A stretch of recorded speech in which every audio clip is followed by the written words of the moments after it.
There's a couple of things that we haven't touched on, and I'm just going to give you a very brief explanation of them.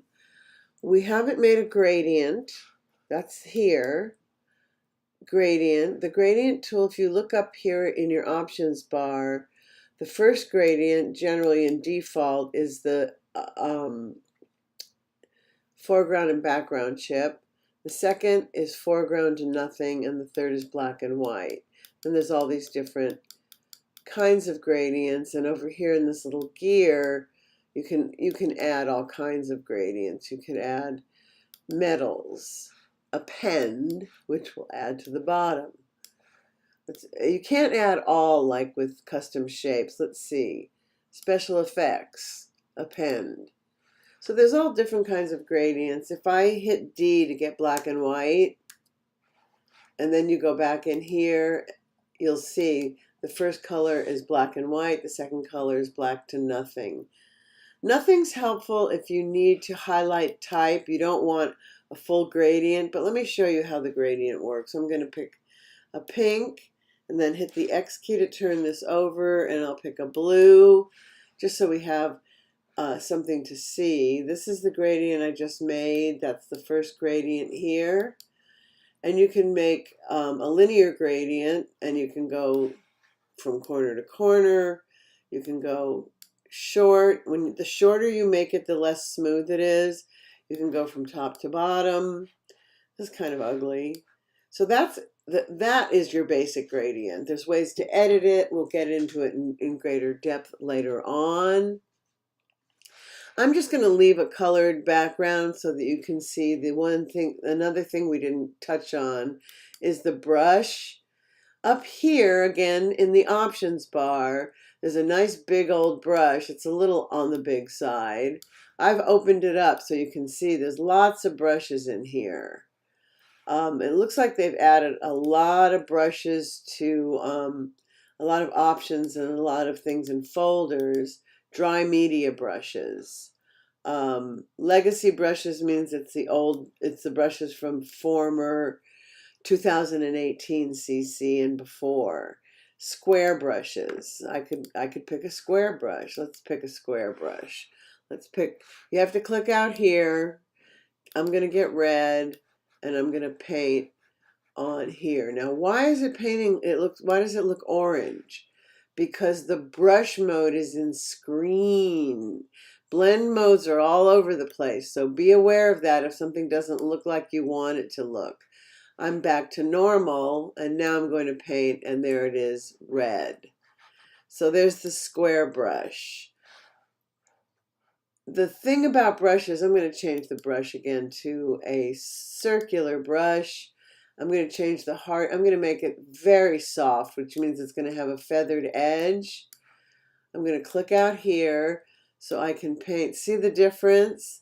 A nice feathered edge. And I'm back in screen. I thought I had changed that to normal.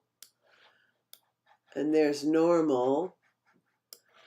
So your brushes, a lot of the things about your brushes are up here. You can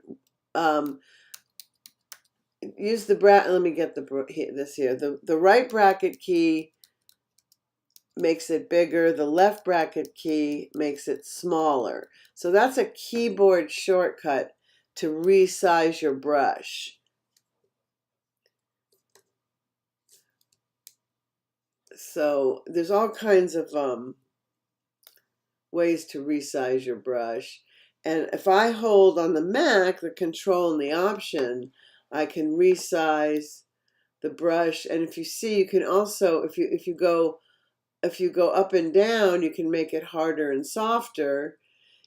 Like I said, I have the option and the control key. I'm not sure on the PC which two keys it is. That orange is just a preview.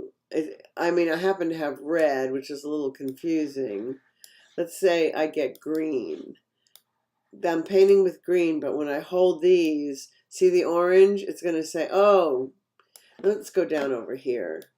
See, I go up right and left, it's softer and harder. So excuse me, it's bigger. And up and down, it's softer and harder. Go down and you have a hard edge brush. And now again, I'm painting onto the green with green. So there are a lot of things you can do with brushes, and I urge you to experiment. You don't necessarily have to use the shortcuts. It took me a long time to use the shortcuts. I did a gradient background because I wanted you to see the gradients. I'm going to make a new layer, and since I have this sort of pink and green, this is a very big brush, I'm going to go back to gradient and just show you there's also the radial gradient. And if see that? And now it's very hard to see the radial. There you go. If I do a tiny one, the green is in the middle. If I use the X key or flip the foreground and background, the pink is in the middle. So there's a radial gradient. Let's get some, I'm going to go black and white. Hit the D key to get the default colors. See what that does? I haven't used it that much, but I just want to show you these little icons make different kinds of gradients. So if you come onto a computer in school or at work and you're thinking you're going to do a linear gradient and then you get something like this star, just look up here, change it back to linear, and now you've got a linear gradient. So gradients, brushes, there's a pencil that's hard edge that lives with the brush. I'm going to get red and a very small pencil, and there you have it. Just to introduce you, because you will be using brushes, you will be using gradients. Remember, I find it very helpful to put things on separate layers. I'm in normal right now for the blend mode. I think maybe I'll see what look at what multiply did. Ugly, but it does do something. Screen. All right, that's it for brushes and gradients. Introduction.